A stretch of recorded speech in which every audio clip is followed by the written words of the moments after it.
welcome everyone to this fourth talk of the ISID Speaker Series of this semester. I'm pleased to introduce our speaker for today, Logan Cochrane, who will talk about food security in Ethiopia.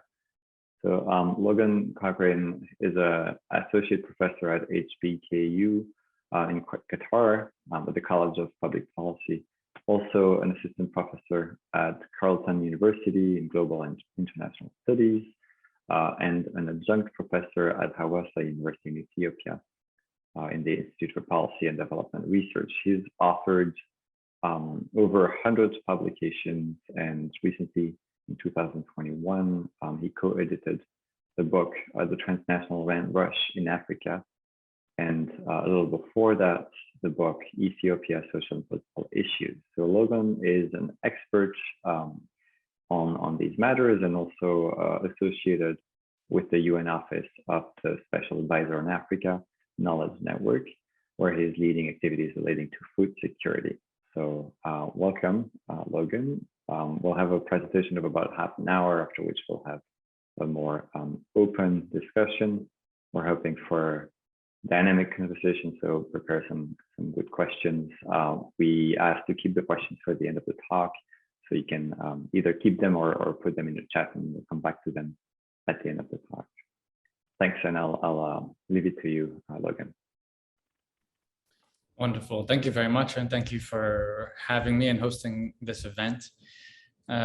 Most of my talk will revolve around some components that come out in this book that you see on your screen. And maybe before I get started, I'll mention two things. One is the publisher of this book is an Ethiopian publisher. And for those of you who are in the academic space, it might seem like an interesting choice, because usually we aim for the big names, the Springers or the Taylor and Francis or the Cambridge or the Oxford presses. And although they may not have the same dissemination network, it was really important to ensure this work was available in Ethiopia. So if anyone happens to be in Ethiopia, you can find a copy at Unity Park, where the publisher has an office as well, available in North America through Loyola University. And the second thing that I'll mention about the book is books are slow. And for those of you who've written books, you know they take forever to work their way through the process of publishing. And this book was largely written a couple of years ago, and much has changed. I think we're all seeing Ethiopia in the headlines for a number of reasons, one of which being an emergency food insecurity situation. So that's not covered in this book, but I did want to start with that and say a few words about the current situation. However, if you do pick up the book, it's not there because of these slow publication timelines. So let's start. The current situation, it's quite dire. In the northern part of the country, where the conflict is concentrated in Tigray regional state, but also surrounding regions in Afar regional state and Amhara regional state. This data comes from the Famine Early Warning Systems Network. And we have estimates from different UN agencies ranging between 6 and 7 million people in emergency stage. Just a very high level of crisis that millions of people are experiencing. And as you see on the right-hand side of your screen, that this is projected to continue in the months to come. Even if the conflict were to stop today, which is unlikely to do so, but if it were, because of the disrupted planting cycles, now the conflict is approaching 1 year. Next week it will be 1 year since the conflict started, that several planting cycles will have been disrupted, and therefore people are losing their assets, selling their assets to try and survive, and to recover from this deep shock will take many years. What we know from previous serious shocks of a different nature, but in 2015 and 16, when we had a recurrent disrupted rainfall, 2 seasons in a row where farmers had their planting cycles disrupted, that it took many years for them to recoup all of the assets that they lost in the form of livestock or other assets that they had to sell to make it through the season. I'll also make note, as you can see, almost half of the country is in a crisis stage. Outside of the conflict is quite concentrated in the north, in Tigray regional state and areas surrounding it. But you see much of the east and the south is also experiencing crisis. And we'll talk about it a bit more, but this is happening amidst Ethiopia having Africa's second largest safety net program, which supports 8 million people. And despite a significant investment in the safety net program, the occurrence of several stressors at the moment, the conflict being one, broader political instability being two, the pandemic, of course, and the economic impacts of the pandemic on lost jobs, for example, in the tourism sector, but many other industries. We have issues of inflation and devaluation, something that hasn't been making the headlines, but is impacting people seriously, is that in the last 12 months alone, the exchange rate to the US dollar has gone 1 to 36 to 1 to 48, meaning that those doing anything around import or export are living in a very high level of uncertainty or significant loss because of what they've imported and are now trying to sell. And many businesses, when I was there throughout this past summer, are proactively stopping their business, not because of bankruptcy, because of uncertainty. They don't know how far this devaluation of currency will go. And so this is all compounding these stressors that are having countrywide impacts. So that's all I really want to say about this. If there's questions at the end, maybe we can come back to the current situation. But the remainder of the talk will focus on some of the issues, of course, not everything that's in the book, but as we pitched in the title, we will talk about the progress that's been made around strengthening food security in the longer run, the challenges that we currently experience and some of the barriers, and then what options we have moving forward to further strengthen food security in Ethiopia. So what's the progress? Some of the progress in the longer run that you don't see on this slide is that most of us will have seen or heard or read that in Ethiopia's history in the 50s, 60s, and 70s, there were large-scale famine events resulting in the losses of hundreds of thousands of lives, particularly in the 1984-85 famine. And since the 90s, systems have been put into place with the leadership of the government of Ethiopia and the support of its partners to, in a way, eliminate famine. Currently, we're on the edge of a new famine, but there was some period where there was success in preventing the emergence of famine. A second or type of measure we can see is not just the prevention of loss of life, but also the improvement of people's well-being and living lives with dignity, that the percentage of people living in poverty and the percentage of people who are undernourished in the last 2 decades has significantly declined. This is government data, and we can contest the accuracy of this data. If you look at the Oxford Multidimensional Poverty Index, for example, it's much higher. It's in the 70s. So how we measure matters, and much of the book talks about how we measure and the ways in which what we choose to measure makes certain things invisible. Nonetheless, significant progress has been made, and as I've mentioned, Ethiopia has Africa's second largest safety net program, following South Africa, which began in 2005, which has played a really important role in supporting those who are severely food insecure from not shifting into famine and keeping a basic level of resources available, ideally for those who need it, but we'll talk more about the ways in which this could be made more efficient. So why write this book? What if all this progress is being made? I'll give 3 examples of some of the serious challenges that remain. One is the drought that occurred in 2015 and 16, which I previously mentioned. It disrupted 2 rainy cycles in a row. And why I use the word disrupted instead of failed is because most of Ethiopians, approximately 75%, live in rural areas and operate in rural agricultural livelihoods. And for them, there are many ways in which rains can be disrupted that would alter their harvest. It is not just a failed rain, but it could be too much rain and flooding, which also results in a lost harvest. It could also be rain that comes too early and they've not sufficiently done their plowing or planting, or it could be rain that comes too late and it also disrupts their planting cycle. So there are many ways in which their planting cycles can be disrupted, which we'll speak about a little bit later. In this case, 2 planting cycles in a row were disrupted. And in addition to the 8 million people that were being supported by the Productive Safety Net program, an additional 10 million people needed emergency support. And this was at the time approximately 1 in 5 Ethiopians.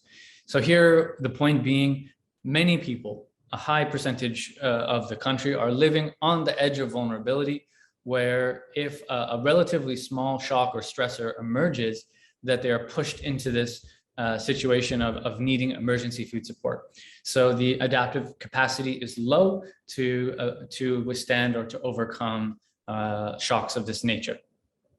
A second example is what some people call hidden hunger, because it's not about caloric intake per se, but it's about the type of food that we eat. And so we see all sorts of micronutrient deficiencies contributing to malnourishment or undernourishment of children. Here we see almost 40% of children. This data is a little bit old, but it's the most recent that we have. Almost 40% of children have stunted growth, and 1 in 15 children dying before the age of 5. This not only being because of a lack of food, but it being a compounding factor contributing to ill health or the lack of strength of the immune system to be able to overcome ill health and so on. So these also demonstrate serious challenges that require us to think about food security in different ways, moving from a focus on ensuring people have food to eat, the caloric intake type of food security, and moving to quality of diets, ensuring people have the right kind of food. Ethiopia also faces the double burden of malnutrition, where in urban areas mostly we see the emergence of people having too much of the wrong kinds of food. And in this case, the Ministry of Health in Ethiopia faces significant challenges of both of these kinds of malnutrition at the same time. The third example, which we'll speak about a little bit, is not chronic hunger in the sense that there are people who are hungry all the time, but that the seasonality of hunger, what some will call the lean season in Ethiopia, which we'll speak a little bit about. I'll give you an example of, in a particular time of the year, when stocks run out in the household, that malnutrition increases, that the number of children being diagnosed for treatment due to severe malnutrition increases. And this occurs on an annual basis. So we see particular times of the year where there are vulnerabilities to becoming food insecure. It is worth recognizing that over the last 100 years, the government of Ethiopia has made significant investments into a number of programs and services to support the rural residents of the country, who primarily, that's historically where food insecurity has emerged in the most severe forms.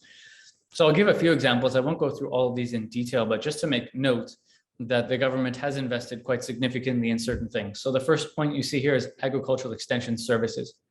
These started, in the 1930s, but for decades they were very small. Numbered hundreds of workers and were relatively focused on small areas of the country.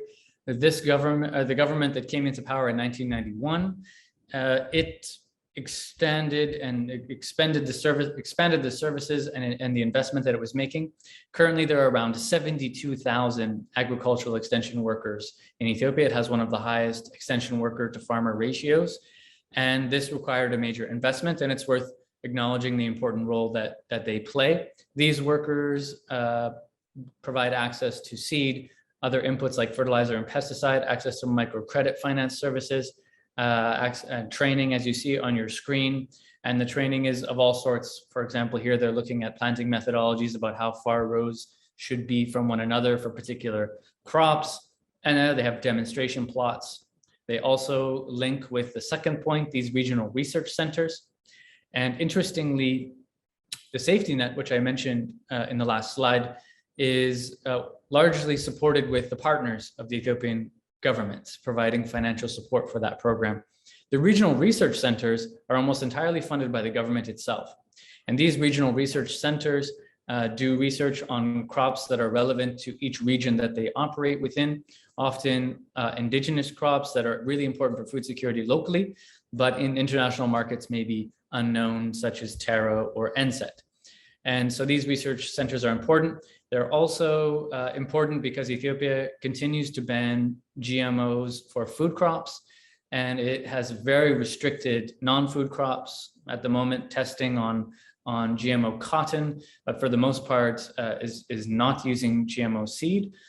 So these regional research centers provide a way to explore the development of seed that's relevant to soil moisture, elevation, temperature, all sorts of changes. Ethiopia is a very mountainous country, so if we move 50 kilometers, the conditions change.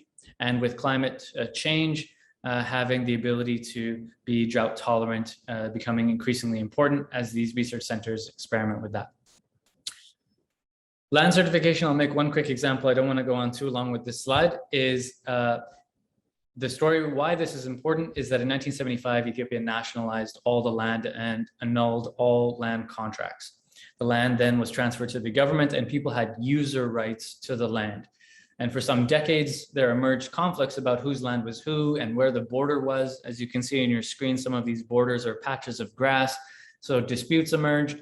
There were also gendered discrimination that emerged. For example, if a spouse passed away, the wife may not get the land that she was entitled to, or the children may not get the land that they were entitled to in the case of a death through inheritance. Other family members or for other reasons may take the land. So land certification was introduced first in Tigray Regional State in 1998 as a way to enhance tenure security, although it didn't grant ownership rights, still user rights, but at least on a sheet of paper that verified this was your plot to use. I've mentioned the safety net. Of recent, there's pilots of an urban safety net program as the landscape of hunger is changing. Ethiopia is rapidly urbanizing. Historically, it's been a very rural country, but now about 25% of the population lives in urban areas. And this will continue to increase by all projections. The Ethiopian Commodity Exchange, I won't say too much, but they wanted to standardize the market. And for farmers' purpose, what I'll mention is that if you lived in a rural community like the people that you see on your screen here, they didn't have access to market prices. And it was difficult to know when a trader came to your community how much you should sell your goods for, what was the market price of the day. The Commodity Exchange introduced a free SMS service where you could text in and get market prices. And so this, for some crops at least, has increased the share that farmers obtained for their harvest, which has been great.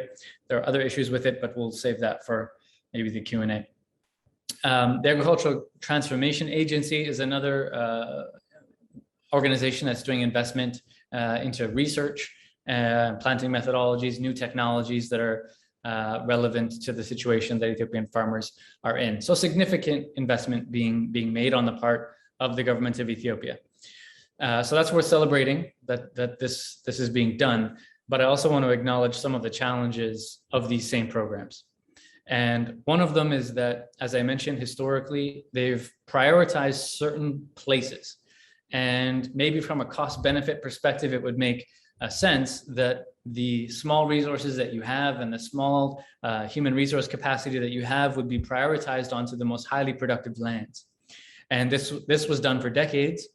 But the result of this is that those who most needed those supportive services, access to inputs, access to training, et cetera, didn't have them. So if we put this in perspective with the 2030 agenda and the SDGs objective of leaving no one behind and starting with those who are most behind, that this would give us a different logic to think about where resources are placed and for whom they're prioritized to. But this remains to be the case, where prioritization is given to not only the most productive lands, but the larger land holders at a more micro scale. The second and major issue is that these services are highly politicized. And just to give you one example of that, although unfortunately there are many, is that if you are in a community and you need access to training, seed, credit, et cetera, if you are not a member of or if you were not, before the political change took place, a member of the ruling coalition and a party to supporting their party, that you may be last in line or not in line at all to receive those services. Or if the local government needed some land to build a new school or a new demonstration plot for the farmer training center, that they might just select your land as an example for everyone that you need to support the ruling coalition. So this is these agricultural extension service workers also explicitly perform political duties such as campaigning for the ruling party. They collect taxes and so on. And so everyone experiences them as political actors. And that plays a negative role in that farmers don't feel the ability to tell extension workers or communicate with them freely to tell them when services are not working or not appropriate. And so this makes for inefficient systems to be sticky and not swiftly changing. The information flow is really top down and there's no bottom up mechanism. And I'll talk about future options on this. Some of the design of agricultural extension services, just as another example, are problematic in that they're not reaching everyone. The example that I give here is that they're highly gendered. Agricultural extension services are offered by men and designed to be delivered for men. And as a result, female farmers are largely excluded from these services, and not just the training, but all of the benefits, inputs, microcredit, etc. And one of my colleagues in Ethiopia, Dr. Hirut, she's at UN Women, has recently shared some data on this, that the Ethiopian economy is losing over $1 billion as a result of this, excluding women from these services and the resulting lower productivity of their lands and their inability to access the various potential services that others are accessing. Maybe for the sake of time, I won't go through all of these, but for linking to another example of the politicization relates to the coverage of services. When the safety net was first launched, it did not cover all of the regional states of Ethiopia. This is important because the regional states in Ethiopia are generally drawn around ethno-linguistic lines. And so the ruling coalition party members had their states covered, or some districts within their regional states covered. Those that were not did not. And so this was very clearly a political service that was given, or a message to those who are not a party to the ruling coalition. And unfortunately, to this day, not all regions are included in the safety net. There's been some expansions. It's not as narrow as it was when it started in 2005, but 2 regional states still are not covered by the safety net. It operates at the district level, but still districts within those regions are not included. So I want to move on to talk about some of the things that I mentioned in the book about knowledge and knowledge production, and why it matters that we think about some of the assumptions for us as researchers when we're doing research on or around or for strengthening food security. So one of the assumptions or one of the ways in which we do research is we have data that's accurate data, but the way that we use that data or the way that we communicate that data creates fictions that no farmers actually experience, but only look really nice for us as researchers when we're trying to write papers or find a way to neatly compile data. So I'll give one example, although there are many that we could use. So here's one on rainfall. Typically, we would do something like this, which is an aggregation of rainfall trends over a 10-year period from one weather station.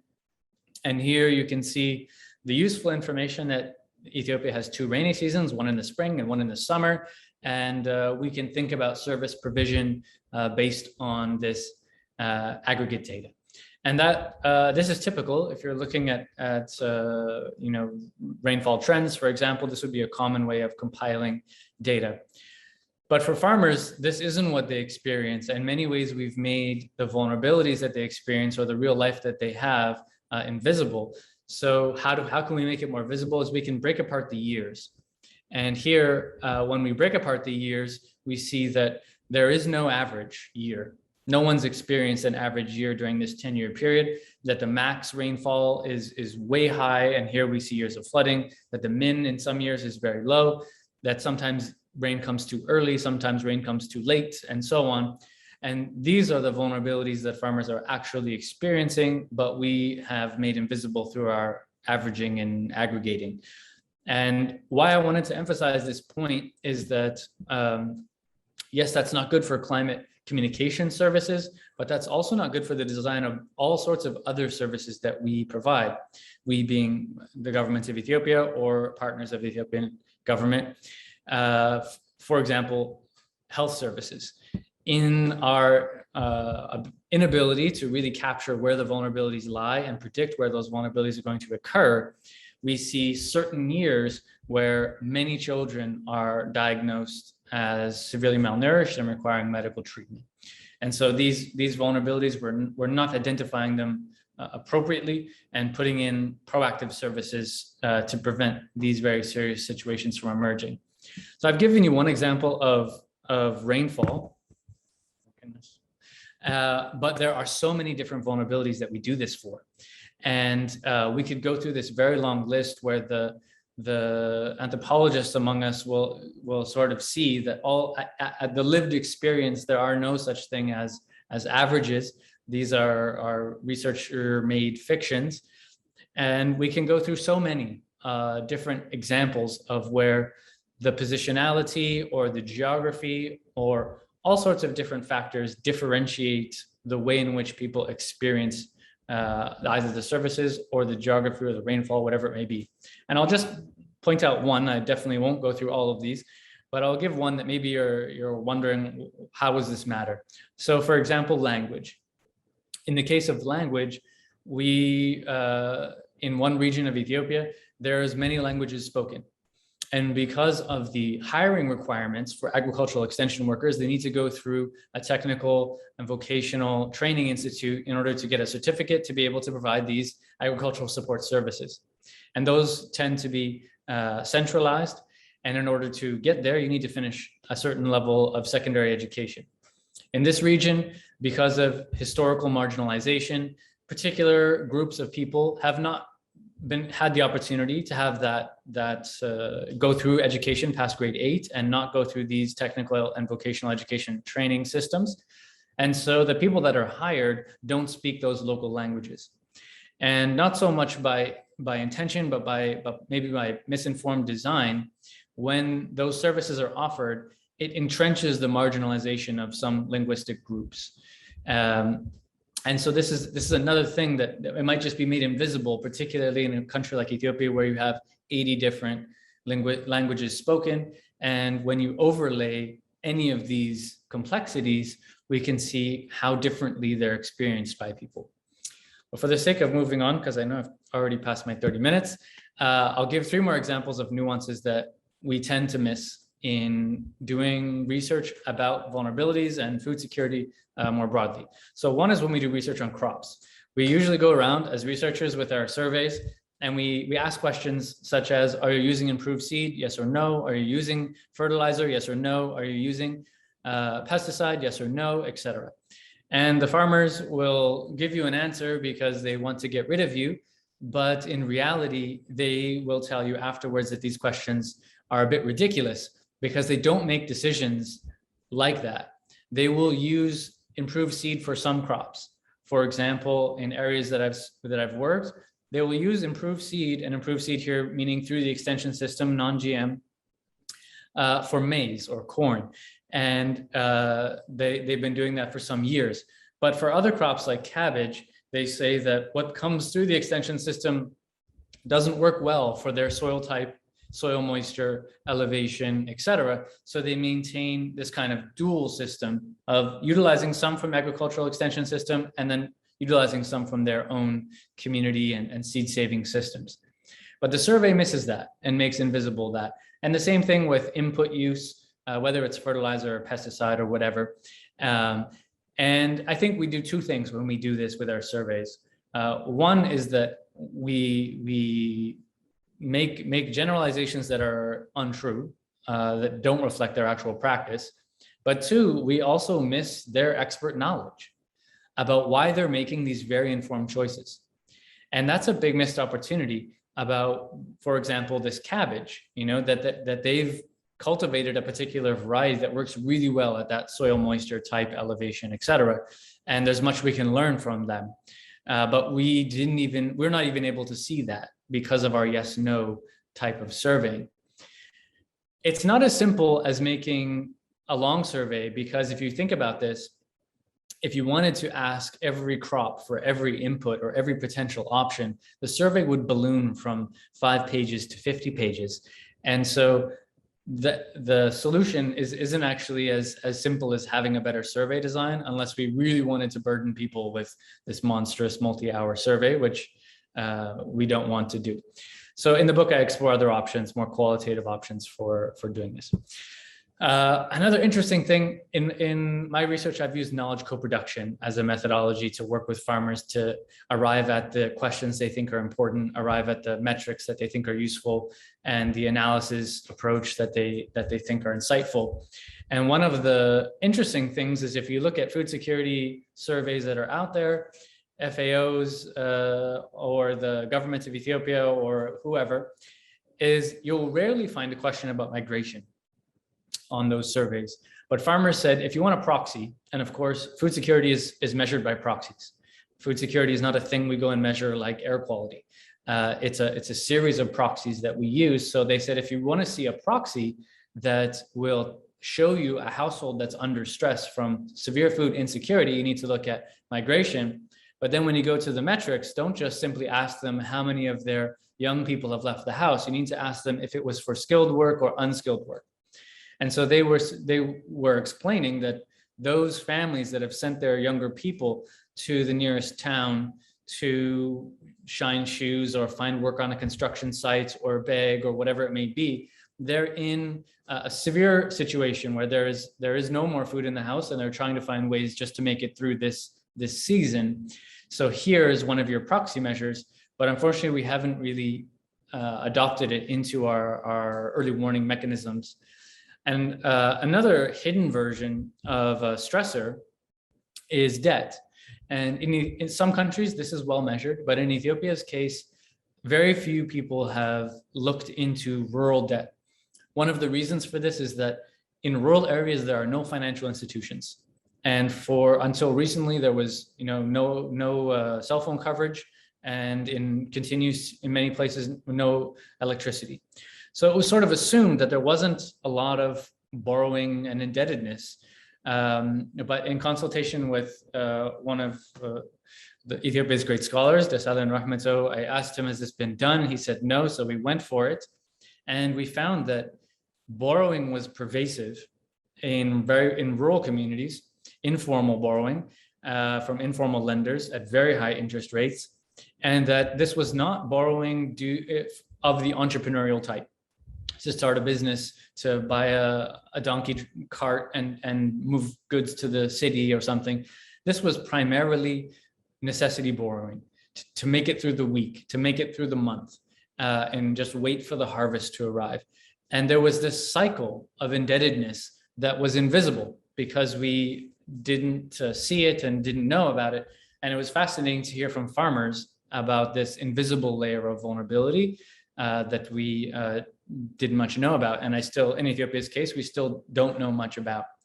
So those are 3, I think, nuances.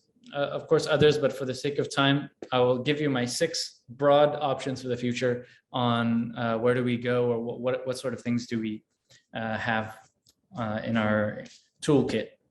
And one is actually not so much about food security directly, but for those of you who have familiar with Amartya Sen and his work, is that we need to refocus all what we do in the realm of governance, politics, and power. Amartya Sen brought this up in relation to famine in the 80s.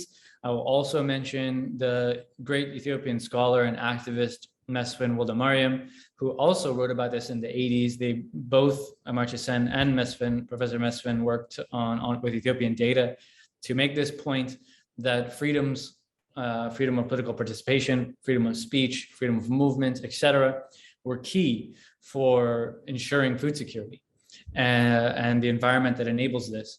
So I think for us, we need to avoid making food security a technical issue.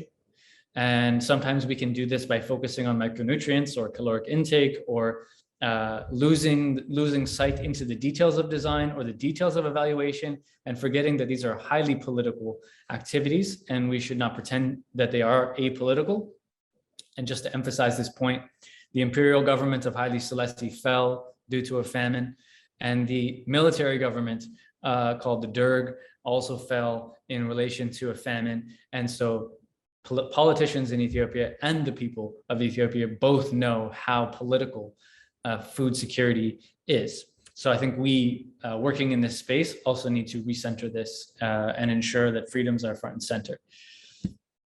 Second is a more pragmatic thing, and you've heard me speak about a couple of examples of this so far, is that we have a large amount of investment, primarily from the government of Ethiopia, in providing services and programs for people throughout the country.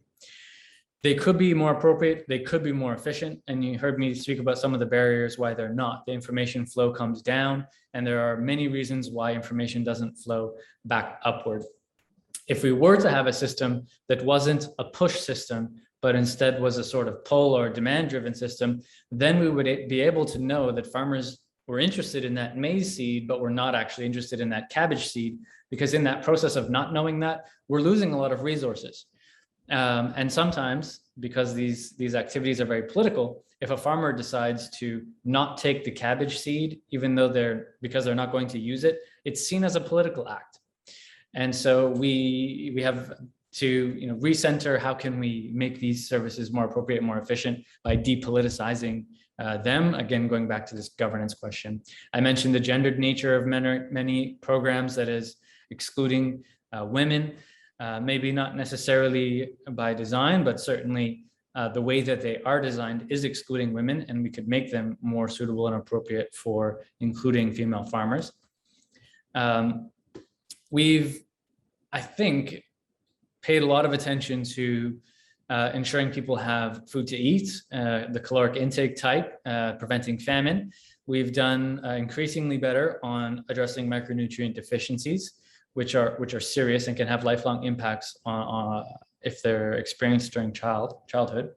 We've done less on looking at food safety.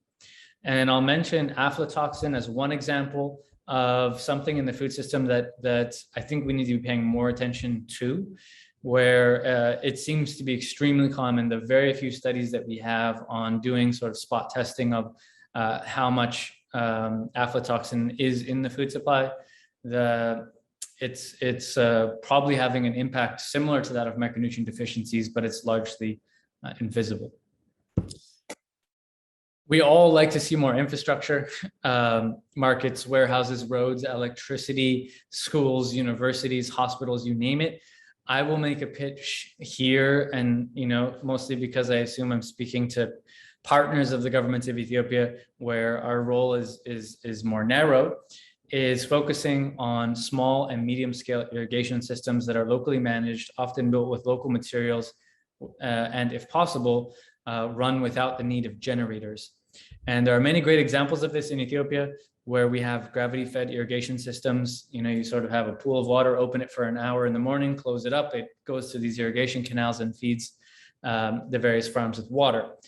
And I'll just emphasize how transformative this is and why I'm emphasizing it.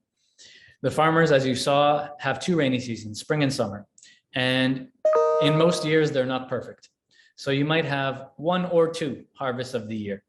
With irrigation, you can move to 4. So you've more than doubled your harvest. But with irrigation, you don't just more than double your harvest, you also change the crop types. So you move from cereals to tomatoes, peppers, more high value crops that you can sell on the market. Where we see these small to medium scale irrigation systems, we see really transformative impacts on people's immediate well-being around food security and nutrition, et cetera, and also in the long term, where their children get to finish school and potentially even go to university. And then they have skilled migration afterwards, as opposed to that duress type of migration where they're going unskilled to cities and going from precarity to precarity. So this is, in Ethiopia, only 3 to 5% of the agricultural land is irrigated. And most of that 3 to 5% of land is held by companies or the government on state farms. And there's a major opportunity to support farmers with these interventions. With some of the partners of the government of Ethiopia, including the government of Canada, there's been resistance to investing in water infrastructure, and maybe we can speak about that more in the questions if anyone's interested. But I think we can continue to advocate for the potential and the transformative impact that this can have. Three more. One is financial services. You've heard me talk about borrowing and debt, that it's informal and at high interest rates. This was primarily until very recently because of financial regulation at the federal level, not allowing NGOs to provide financial services. And so the microcredit services that were available from the government and the terms were terrible. The risk that farmers saw of potentially losing their land if the rains did fail, which they have no control over, that they could lose their land, not for themselves, but also for their children and their grandchildren. This was a serious risk that they weren't willing to take. And so the potential that farmers have, the market that they see, and they see many market opportunities, but they're not able to utilize that because they don't have access to appropriate and well-designed financial services. Hopefully this is changing. There's a lot of excitement around changing the regulatory environment of financial services in Ethiopia, but we will see if this does actually provide opportunities at that level, or if it's more of a different type of unleashing of global capital. The second relates to the book. As you heard at the beginning, the earlier book of the year was on the global land rush, and Ethiopia in the 2000s and up to 2013 was leasing massive amounts of land, hundreds of thousands of hectares, if not millions, to investors, foreign, diaspora, domestic. And in many cases, this took land out of use that farmers were using. It might not have been their plotted land of their cereal crops, but it could have been communal land for grazing. It could have been forest land that they benefited from, for example, honey, etc. And so this went into investor hands, a high rate of failure, number one. In some regions, we see failure above 40%. In the average is between 20 and 30% failure. So these major amounts of land being taken away from the use of people, given to private sector and not being used, creates conflict, creates frustration, etc. I think there are great opportunities. Of course, Ethiopia has many challenges, high unemployment rate, needs to create jobs, wants to diversify, wants to bring in investment, has many challenges, but there are opportunities to do this differently so that farmers work collaboratively with investors, for example, as contractors providing the goods so that manufacturers can turn them into something of higher value, like biscuits or roasted coffee or whatever it may be. The last is some of the reasons that Ethiopia is in the situation that it's in, as other countries are in, relate to issues beyond their borders.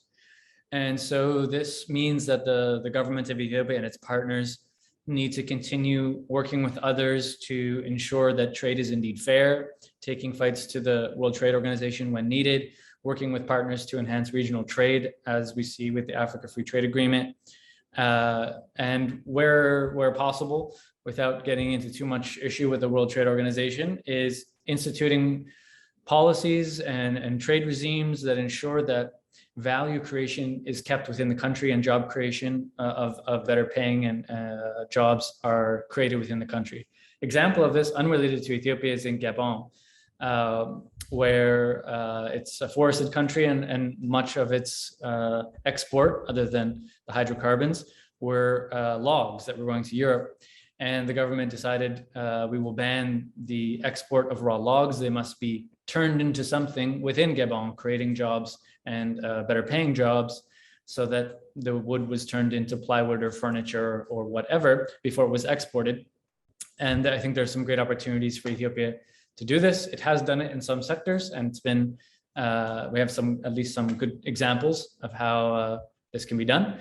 And I think more can be done for working towards system transformation, not only focusing on that farm level. That's that. As usual, went way too long, but thank you for having me. Thank you for hanging on, and I turn it back over to you.